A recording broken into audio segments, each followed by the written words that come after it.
ಶರಣು ಬಾಗೂರವರು ಭಾರತದ ಸಂವಿಧಾನ ಪುಸ್ತಕವನ್ನು ಬರೆದಾರ.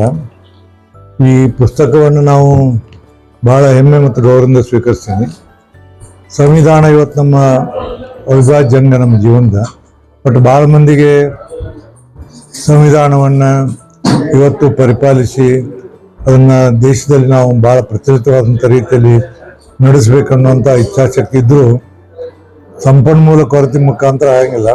ಅದಕ್ಕೆ ನಾನು ಸರ್ಕಾರಕ್ಕೊಂದು ಸಲಹೆ ಮಾಡಿದ್ನಿ, ಎಲ್ಲ ಶಾಲೆ ಕಾಲೇಜುಗಳಲ್ಲಿ ಸಂವಿಧಾನ ಪ್ರಿಂಟ್ ಮಾಡಿ ಕೊಡಬೇಕಂತೇಳಿ ಹೇಳಿದ್ನಿ. ನಾನು ಆ 3 ಕಾಲೇಜಲ್ಲಿ ಕೊಟ್ಟಿದ್ದೀನಿ. ಈ ಹಿನ್ನೆಲೆಯಲ್ಲಿ ಇವತ್ತು ಏನಿದು ಭಾರತ ಸಂವಿಧಾನ ಅಂತೇಳಿ ಪುಸ್ತಕವನ್ನು ಬರೆದಾರ.